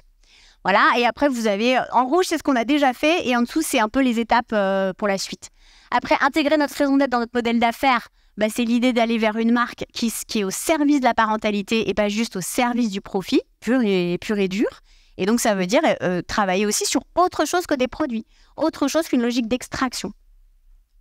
Et donc là, on invente les maisons parentales dont je vous ai parlé. On en a fait une première l'année dernière. Je leur ai donné 7 ans pour trouver un modèle rentable. Ça laisse un petit peu de temps quand même. Et puis, on avance sur l'idée d'avoir des maisons parentales un peu partout en France, puis ailleurs. Là, ça s'était musté là avant. Donc, une femme nue, parce qu'elle est enceinte, donc on la met toute nue. Bon, très bizarre. Des coffrets bleus pour les garçons et roses pour les filles. Voilà. Et puis c'est les bébés qui veulent des trucs. Non, les bébés, rien du tout. C'est les parents qui veulent des trucs. Donc on s'est retrouvés à retravailler aussi la communication vers parler des vrais sujets intéressants. En fait, non, on s'en fout de savoir si ton hydratant, il hydrate 24 heures. Ce qui intéresse les parents aujourd'hui, c'est comment je reprends une sexualité normale après un postpartum. Mais vraiment... comment donnez-moi des conseils si je veux allaiter et si je veux pas allaiter aussi. Et donnez-moi un moyen de rabrouer ma belle-mère quand elle me donne des conseils parentaux que je ne lui demande pas. Enfin, il y a plein de sujets comme ça quand ça parle à quelqu'un. C'est sur Instagram, Mustela. Ouais. Après, on parlait de local. Sur le local, c'est très complexe. La cosmétique, en général, l'industrie cosmétique, et pour avoir bossé chez L'Oréal longtemps, je sais que c'est le cas de toutes les boîtes, on a un marketing qui donne un brief au laboratoire. Les laboratoires, à ce moment-là, se disent « Ok, je dois faire un produit, je sais pas, à paillettes qui clignote avec un bouchon bleu, d'accord ?» Donc, je vais voir les acheteurs et là, je leur dis « Voilà toutes les matières premières dont j'ai besoin au meilleur coût et à la meilleure qualité. » Les acheteurs vont dans le monde entier, ramènent les produits, les ingrédients en question et là, on les fabrique à Épernon et on les renvoie dans le monde entier. Donc, le local, on est loin de ça aujourd'hui. Donc, ce qu'il faut aujourd'hui, c'est avoir en tête qu'il faut qu'on se passe des intermédiaires à qui on achète. Donc, nous, on achète à des brokers et c'est le cas de toutes les industries cosmétiques. Donc, la traçabilité des ingrédients est très difficile à faire et on est souvent des tout petits acteurs face à des géants type BASF, etc., qui fabriquent les ingrédients. Donc là, l'idée, c'est vraiment de travailler à l'inverse en se disant, je ne vais pas demander au marketing trop son avis sur l'ingrédient qu'ils veulent mettre. Je vais plutôt leur dire, c'est quoi l'utilité du produit que tu veux que je fasse? Donc, moi, le labo, Ok, donc tu veux, je sais pas, un hydratant pour les peaux avec de l'eczéma. Très bien. Maintenant, je regarde autour du centre d'Épernon, qu'est-ce qui pousse?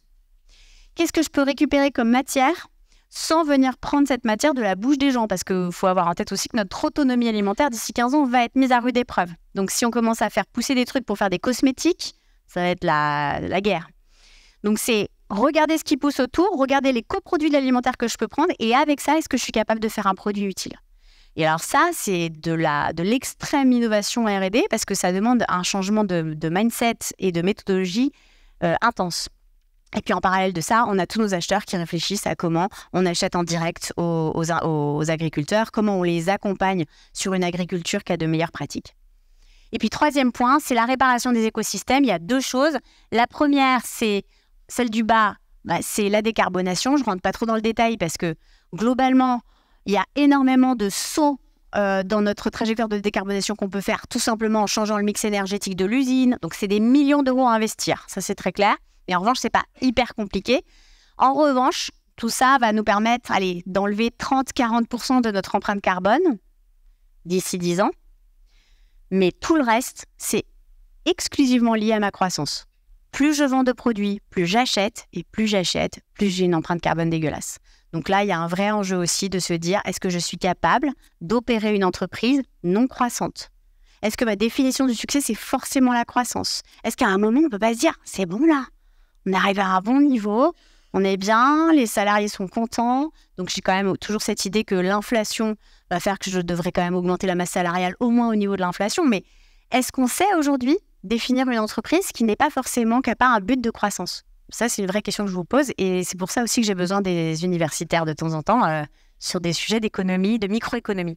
Et puis, désintermédier notre lien au vivant, c'est simplement se dire, sur la biodiversité, j'ai une empreinte forte puisque j'achète 99% de mes matières premières, ce sont des matières premières végétales, donc j'extrais des choses du sol. Et en plus, je jette des trucs. Les lingettes, c'est 20% de mon chiffre d'affaires l'année dernière chez Mustela en France. Et ça crée de l'eutrophisation des sols. Et en plus, ça bouche les canalisations si vous avez le malheur de les jeter dans les toilettes, ce qu'il ne faut pas faire, jamais. Et le petit truc là du PQ aussi, il ne faut pas le jeter. Même si c'est marqué que vous pouvez le jeter, ne le faites pas. Ça bouche les canalisations et ça coûte des millions d'euros aux préfectures, etc. Donc vraiment, ça, il y a du coût évité à réfléchir. Donc nous, on a décidé d'arrêter totalement cette catégorie des lingettes. On ne peut pas le faire du jour au lendemain parce que c'est quand même plusieurs millions de marge. Donc, on a décidé d'abord d'améliorer notre offre de lingettes pour qu'elle soit compostable. Mais tout le monde n'a pas un compost en France, donc on se fait un peu plaisir quand même. Et ensuite, en 2027, on va totalement sortir de ce marché-là. Et on l'a annoncé, comme ça, on ne peut pas revenir en arrière, c'est parfait. Je voulais terminer avec deux trucs. Comment on garde son énergie et quelles sont nos réussites? Garder son énergie, ça demandera beaucoup de temps. Il y aura plein de défaites, il y aura plein de choses difficiles. Mais ce qu'il faut déjà, c'est être capable de célébrer nos petites victoires et nos petites réussites. Donc la première, c'est que partager ce constat tous ensemble dans l'entreprise nous a vraiment rendus plus forts. Je pense que oui, c'est dur. Tu parlais tout à l'heure de le job d'un dirigeant, c'est de faire se parler tous ces gens, etc. Bien sûr que c'est difficile et complexe.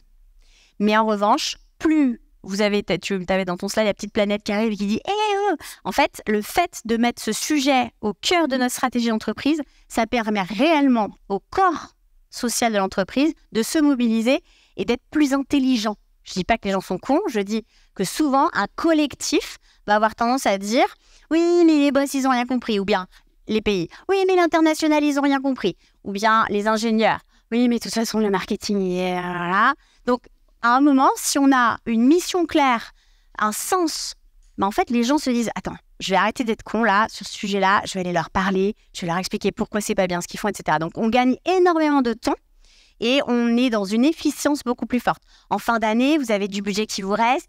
Vite, vite, vite, faut dépenser. Là, maintenant, les gens viennent voir et leur dire « Bon, écoute, là, les 20 000 balles, je vais pas les utiliser. Prends-les parce que je pense que vous pourrez en avoir un usage meilleur. » Première fois de ma vie que je vois ça dans une entreprise.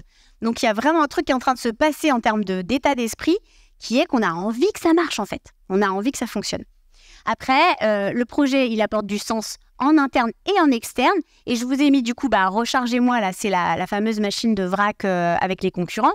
On en avait une à nous tout seuls, qu'on continue à développer aussi. Mais clairement, les consortiums et l'intérêt des concurrents sur notre feuille de route fait qu'on leur fait moins peur, ils ont juste plus envie de coopérer avec nous. Donc ça, c'est très intéressant parce que c'est qu'en étant à plusieurs qu'on arrivera à trouver des solutions. L'offre éco-compatible, c'est celle qui croît. Le reste va diminuer ou stagner. Donc ça, c'est pas mal aussi quand même parce que ça permet de dire aux gens, regardez, on s'est pas trop trompé, on a choisi les bonnes stratégies. Le politique local est curieux. Je vous ai mis la préfète qui est en léopard avec la petite flèche jaune qui est venue nous voir. C'était intéressant. Donc, il y a une curiosité. On a vu Sarah El Haïry hier, qui est la secrétaire d'État à la biodiversité, etc. Donc, il y a une curiosité des politiques sur ce qu'on fait. Moi, quand j'étais chez L'Oréal, on nous considérait plutôt comme des naïfs, ou comme des tarés un peu, quand on parlait de la planète. On disait « ça, on n'est pas là pour sauver la planète ». Donc, là, aujourd'hui, je trouve que la naïveté est en train de changer de camp. On se retrouve avec des politiques qui se disent plutôt « Mais comment vous faites ? Parce que nous, justement, on ne sait pas trop, on voit beaucoup de lobbies protectionnistes, les gens du MEDEF qui viennent nous voir. Mais en revanche, on a besoin de voir aussi des entreprises qui se changent. Donc là, cet intérêt-là, c'est plutôt bon signe. Et puis enfin, j'ai quand même un actionnaire, un président qui a 100% des actions, enfin des parts de l'entreprise. Et lui accepte de ne plus parler de croissance, mais de pérennité. Et c'est assez exceptionnel de voir que quelqu'un est capable de comprendre que s'il veut que son entreprise soit encore là pour son fils, il a intérêt à se changer fondamentalement et à accepter peut-être d'avoir un peu moins de dividendes sur les années qui viennent. Voilà, et puis pour terminer, ça je ne le dis pas parce que je crois que vous l'avez... Si, les syndicats, on parlait de syndicats tout à l'heure, c'est très intéressant de voir qu'il y a des temps différents dans l'entreprise. Vous allez avoir des gens qui travaillent pour demain, les commerciaux, pour la fin du mois. Il y a des gens qui vont travailler sur les lingettes là, compostables qu'on lance dans 6 mois. Et puis, il y a des gens qui bossent à 2035. Donc, évidemment, c'est compliqué parce qu'il y en a qui vont se dire « Mais à quoi bon faire ma lingette là si tu l'arrêtes en 2027 ?» Donc, il faut être très transparent. Il faut accepter que chacun a des missions à des temps différents et il faut donner beaucoup de sens.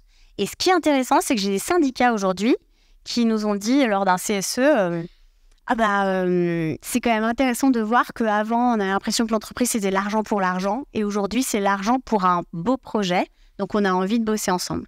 Et ça, c'est quelque chose de génial, d'avoir une réconciliation des forces de l'entreprise au service d'un projet commun. C'est peut-être ça qui va nous aider à faire bouger aussi les politiques. Je termine. Non, je peux pas vous parler de One Piece, on n'a pas le temps. C'est un peu démago, j'avoue. Non, c'est juste que pour moi, Luffy, c'est le manager du futur. Non, mais je déconne pas du tout. Pourquoi ? Qui connaît le One Piece ? Ouais, quand même, il y a des jeunes. Il est élastique.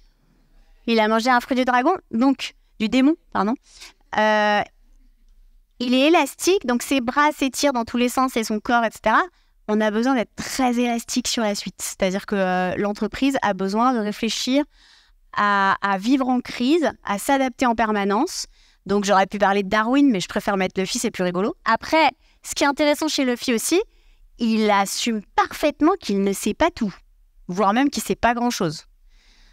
Mais on va où ? Je sais pas, demande à Nami. Donc, intéressant de voir que c'est possible d'être un dirigeant et d'assumer qu'on va un peu dans le brouillard parfois. Mais ça, je dis souvent à Yannick, entre Valérie Masson-Delmotte, il disait on fonce dans le mur et on a encore le pied sur l'accélérateur et on est à 2 mètres du mur. Et sinon, aller dans le brouillard, je crois que je préfère encore aller dans le brouillard parce que moi, je me dis qu'il n'y a peut-être pas de mur au fond. Donc, c'est important d'accepter et d'assumer vos fragilités quand vous serez manager plus tard et de vous appuyer sur les compétences des uns et des autres. Et c'est exactement ce que fait Luffy dans son bateau. Et dernier truc important aussi chez Luffy, c'est qu'il ne manage pas qu'avec sa tête. Il manage principalement avec ses tripes, avec son cœur. Et donc, il faut avoir cette capacité managériale à se dire je veux que mes équipes restent là, je veux que le bien-être ce soit un truc sérieux, je veux que mes enfants survivent à cette période, etc. Et donc, le cœur va être très important. Si vous n'avez que des froids poissons qui ne pensent que à la finance, on n'arrivera pas à surmonter cette crise. Donc, c'est pour ça que pour moi, c'est un bon modèle. Et je termine par Sénèque, quand je t'aurai désappris à espérer, je t'apprendrai à vouloir. Il faut arrêter d'espérer que ça va aller mieux. Il faut accepter que ça ne va pas aller mieux, mais qu'en revanche, on doit avoir besoin d'une très forte volonté pour avancer. Voilà, j'ai un peu dépassé.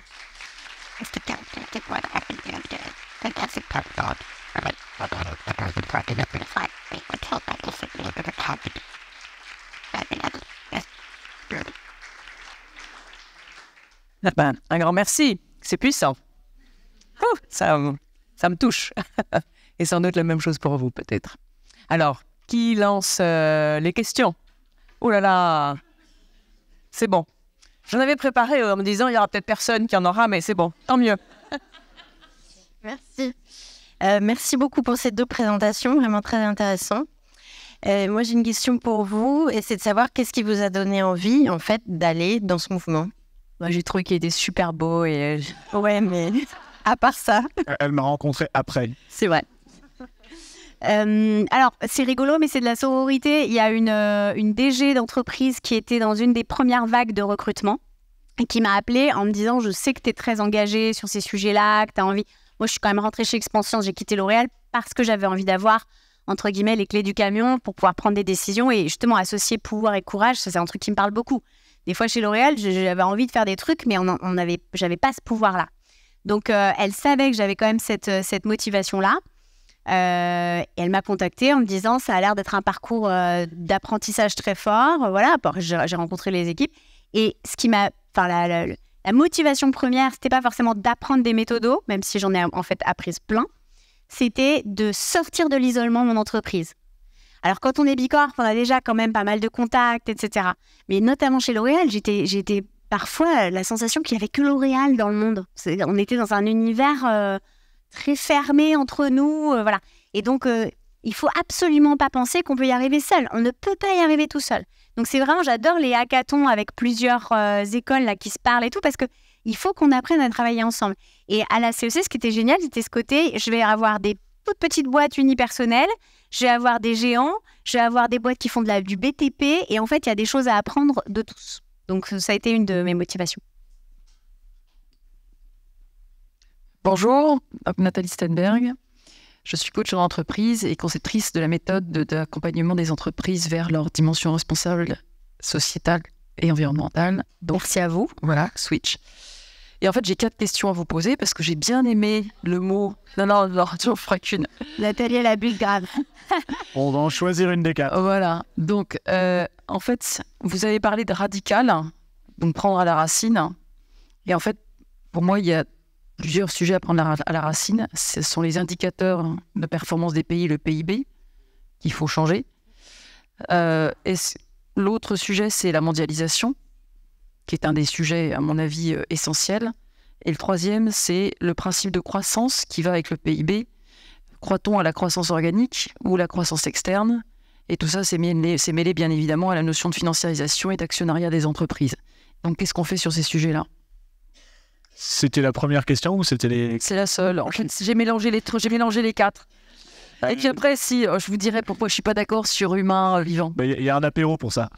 Mais je vais peut-être prendre la 2 et... Ouais.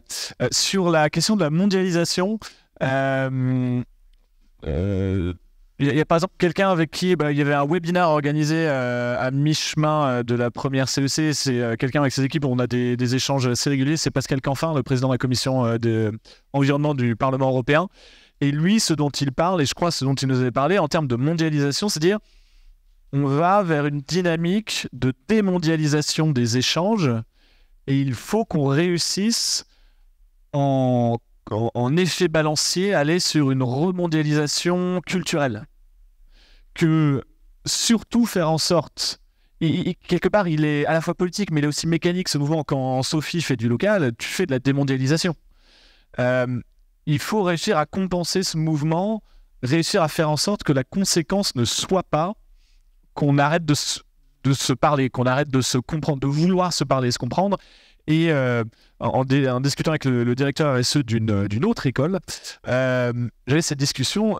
Lui, avec sa perspective, ça fait 15-20 ans qu'il est dans l'école, il me disait, il y a un changement générationnel où les étudiants les plus engagés, les plus radicaux, sont des étudiants qui, pour leur... j'aime pas le mot conviction, parce que c'est pas une question de conviction, mais dans leur élan, voyagent beaucoup moins.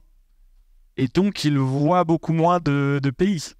Et ils sont exposés à moins de culture, ou peut-être ils y sont exposés à travers un prisme médiatique, YouTube, TikTok, Instagram, je ne sais quoi, où il y a moins de compréhension. Donc, mondialisation, je pense qu'il faut être parfaitement à l'aise et se poser la question juste de comment je me réorganise dans une démondialisation des échanges et comment je crée l'effet balancier. Ouais, nous, on travaille beaucoup sur le multilocal, c'est-à-dire que ce qu'on est en train de faire à Épernon aujourd'hui sur l'huile de tournesol, qui est donc cette matière première locale qu'on va essayer d'utiliser quasiment à 100% pour faire quelques produits vraiment essentiels. Après, dans le plan, on va faire la même chose au Brésil. Donc, je n'ai pas d'usine au Brésil, mais je vais trouver un fournisseur qui va fabriquer mes produits au Brésil avec, non pas de l'huile de tournesol, mais un autre gras qui poussera dans le coin. Donc ça, c'est le plan. Après, la vraie vie va passer dessus, comme dirait M. Pouyanné. Mais moi, je suis absolument persuadée on sera obligé de travailler sur du multilocal. Ça, c'est très clair. Parce que de toute façon, ça coûtera tellement cher de transporter nos produits. Le pétrole aura tellement explosé ou ne sera plus là. On ne pourra plus se passer de ça. Donc, il faut qu'on apprenne à le faire le plus tôt possible. Après, sur la décroissance, nous, on a commencé par dire croissance en valeur plus qu'en volume, première chose. Donc, ça limite la croissance. Et cette année, pour la première année, on n'est pas en croissance on est en décroissance légère en volume sur Mustela, sur notre bilan. Donc ça, on est très content. J'attends le bilan carbone, du coup. On a en revanche un chiffre d'affaires qui a augmenté en gros à hauteur de l'inflation, ce qui nous a permis d'absorber les hausses de cost of goods et de matières premières. Voilà. Et en fait, ça va. L'entreprise va bien. Voilà. De l'autre côté, je travaille aussi à abandonner certains business qui sont trop polluants pour me repositionner sur des business où je me sens à l'aise de croître. Si je décroît sur le liquide et que je crois sur le solide, tout ira bien. Voyez. Donc, on peut pas... Je pense qu'il ne faut pas dire vive la décroissance parce qu'on ne sait pas aujourd'hui réellement vivre en décroissance dans un état en bonne santé. En revanche, effectivement, il faut... Vous parlez de financiarisation. On n'a plus de microéconomistes aujourd'hui qui réfléchissent.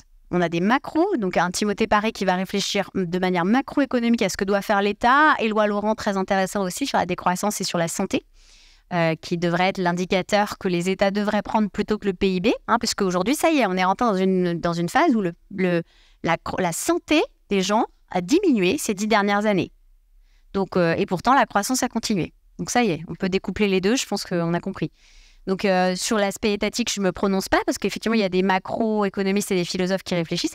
Mais sur la microéconomie, il n'y a plus personne qui réfléchit. Ce n'est que des financiers. Et un financier, si vous leur dites qu'il n'y a plus de croissance, il ne sait pas faire. Même s'il a envie de faire autrement. Et je vais rajouter un micro-truc, c'est... Je me retrouve souvent dans les conférences, des tables rondes, des podcasts ou ce genre de choses. On me dit, bon, et toi, le militant, pour ou contre la décroissance ? J'ai tendance à recadrer le sujet, qui est de dire on a un système de contraintes qui est celui des limites planétaires et des ressources naturelles finies. Ce qui veut dire, ce système de contraintes, c'est qu'il y a des activités qui doivent absolument croître et d'autres qui doivent absolument décroître. Que fera la somme des deux ? Je m'en fous. Moi, ce qui compte, c'est le système de contraintes premier. Et par exemple, c'est le plan de transformation de l'économie française du Shift Project qui chiffre sur le volet emploi. Il y a 800 000 emplois à détruire pour 1,1 million à créer en France à horizon 2050. La rénovation énergétique, cette industrie n'arrive pas à recruter. Donc il y a tout un changement à faire là-dessus. Dans vos universités, ce serait intéressant de réfléchir aux nouveaux métiers. Parce qu'en fait, aujourd'hui, j'ai un fils de 14 ans qui m'a dit moi, j'aimerais bien faire ton métier. Je dis non. Mon métier n'existera plus, je pense, d'ici 20 ans. Il faut que tu réfléchisses à d'autres métiers. Et c'est très difficile. Je ne sais pas à quoi ressemblera le marché de l'emploi dans 10 ans ou 20 ans. Il y a ce philosophe-là qui a écrit une brève histoire du temps, je ne sais pas comment ça s'appelle, mais qui réfléchissait au fait que philosophe va devenir un métier très important sur les notions d'éthique et d'intelligence artificielle. Voilà, aujourd'hui, c'est pas forcément le premier métier auquel ma belle-mère pense. Je dis, c'était pas Laurent Alexandre. Non. Tout d'abord, merci pour votre intervention, c'était tout à fait excellent. Moi, j'ai une question, je voulais savoir votre avis. Vous avez parlé tout à l'heure des débloquer l'inertie. Vous pensez qu'une réforme du monde de l'investissement, ça peut être un véritable levier d'action? Oui. Super. Il y a plein de facettes à cette question et à cette réponse. La question, c'est quels indicateurs regarde-t-on? Et il y a une question essentielle, et dans ce que tu partageais, tu touchais à ce sujet-là aussi, qui est comment on donne de la valeur au fait de ne pas faire. La feuille de route de Renault Trucks, elle ne marche que sur parce que évidemment, il y a depuis un moment, il est sur l'électrification des camions. Il a lancé son espèce de back market du semi-remorque pour étendre la durée de vie au maximum. Il est sur de l'optimisation de flux, etc. Mais à un moment, la réflexion, c'était en fait, un camion, quand on regarde, ça use la route jusqu'à 10 000 fois plus vite qu'une voiture. C'est un peu l'effet char d'assaut sur les Champs-Élysées, il faut repasser derrière. Et ça artificialise les sols, ça détruit de la biodiversité, ça coûte énormément aux collectivités locales. Et en plus, il y a 25% des camions qui roulent à vide en France. Il y a plein de métriques qui nous montrent qu'on n'est vraiment pas du tout optimisé là-dessus. Et si Christophe, avec Renault Trucks, arrivait à prouver, à mesurer tout ce que ces camions ne roulent pas, et qu'on arrivait à créer une équivalence en euros économisés par les collectivités territoriales, pareil, il décroche son téléphone et dit ok, est-ce qu'on peut faire moite-moite? Et là, le jour où on sera capable de faire ce genre de choses, le monde financier, moi je pense qu'on a besoin du monde financier, comme on a besoin de consultants, qu'on a besoin de tout le monde dans cette transition. Et d'Excel, c'est un outil, quoi. Oui, tout à fait. C'est bien les outils. Et le jour où on arrive à s'ouvrir sur... Et c'est là aussi, on parle de nourrir la capacité d'avoir des économistes qui sachent modéliser ces choses-là. Le jour où on arrive à le faire, par exemple, on a fait un format un jour avec 70 personnes du top 1000 d'une grande banque française. À la fin, ils étaient tous en train de dire, je veux monter un fonds dans l'économie régénérative, qu'est-ce que je fais? Comment je fais? Alors, malheureusement, je n'ai pas la réponse. Mais ça partira de choses comme ça. Et le jour où on fait switcher ça, ça sera massif.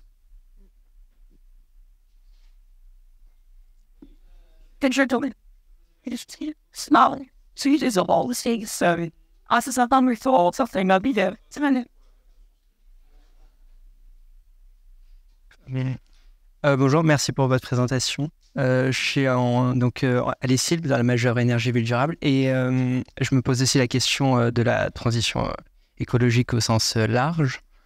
Un récent rapport de l'Institut Rousseau a montré que dans les 11 banques de la zone euro, on avait 533 milliards d'actifs liés à la révolution industrielle. Et ma question, c'était comment la puissance publique peut financer les investissements durables et nécessaires pour la transition écologique, sachant que ces 533 milliards d'actifs représentent 95% des fonds propres des banques de la zone euro. Et comme indicateur alternatif au PIB, on en a un récent de Cécile Renoir et de Gaël Géraud, qui est le RCI. C'est en train d'être mis en place, mais c'est assez compliqué. Enfin, comment quantifier le bonheur, tout ça, dans une société après? Voilà. Juste, tu disais, c'est sur la révolution industrielle? Non, c'était...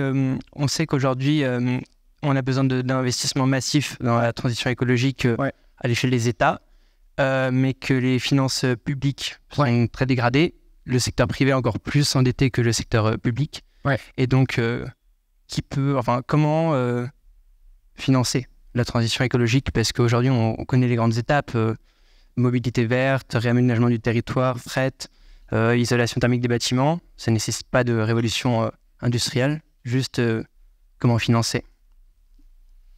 Je ne sais pas si tu parles aux 2 meilleures personnes pour ça, en tout cas. Mais, allez. Moi, ce que je peux te donner comme exemple, c'est un exemple très concret de ce qu'on fait nous. On ne compte pas sur la puissance publique pour financer notre transition, d'accord ?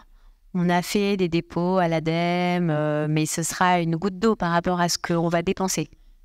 En revanche, dans le calcul qu'on fait, par exemple, on va changer nos chaudières à gaz à Épernon, dans notre usine, par des chaudières biomasse. Donc, on va utiliser des résidus du bois de nos palettes. On va acheter, on est en lien avec une ferme juste à côté qui a des résidus aussi, etc. Donc, l'idée, c'est vraiment de ne plus utiliser d'énergie et de fioul.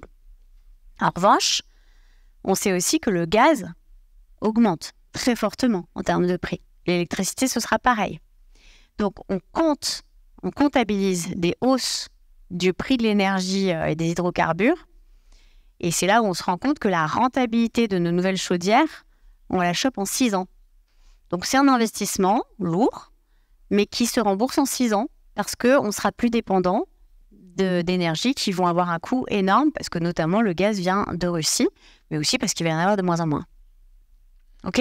Donc le principe aujourd'hui, c'est pour ça que je parle de la finance comme un outil. Si vous utilisez la bonne boussole, si vous comptez de la bonne manière, vous vous rendez compte que c'est juste des investissements pour survivre. C'est pas pour faire plaisir. Après, oui, sur l'aspect infrastructure du pays, il va y avoir besoin d'investissements forts. Mais n'oublions quand même pas qu'il y a un certain nombre de milliards du Green Deal qui ont été mis en place. Aujourd'hui, ils ne sont pas dépensés. C'est intéressant. Donc l'argent est disponible. Hein. Mais à l'ADEME, ils ne sont pas assez nombreux, ou dans les institutions, ils ne sont pas assez nombreux pour le distribuer. Donc peut-être que l'État a besoin de cash et qu'il fait en sorte d'avoir de la trésor comme ça. Je ne sais pas. Là, je ne veux pas lancer des fausses informations. Et après, ça revient vraiment aussi à la question du rapport au temps. C'est la Banque Centrale Européenne qui publie des rapports pour dire les cocos, le coût de l'inaction est quand même sacrément plus élevé que celui de l'action. L'endettement, c'est de se dire, tu me prêtes de l'argent pour que je fasse un investissement qui te garantit que je te rembourse de l'argent plus tard. Si on continue à se prêter de l'argent pour faire des choses qui nous amènent dans le mur, on est en train de se garantir l'inverse. Donc si on se fait des prêts, si on regarde, si on a un horizon, une compréhension différente et qu'on se dit bon, je te fais pas un prêt à horizon 10 ans, mais peut-être 20 ou 30, avec cette conviction nourrie par le travail des scientifiques que cet investissement-là garantit la résilience, la pérennité, avant même la notion de croissance au sens habituel, là, j'ai quand même une proba plus forte d'être remboursé, moi qui prête de l'argent, que si j'investis dans le fossile, où je peux peut-être être remboursé à 3 ans, mais à horizon 15 ans, ça nous condamne. Donc il y a besoin d'élargir... Notons que AXA a très vite compris ça. Les assureurs, c'est les premiers, je pense, qui investissent réellement sur ces sujets-là, parce qu'eux, ils savent très bien que ne rien faire, ça va leur coûter un bouillon monstrueux.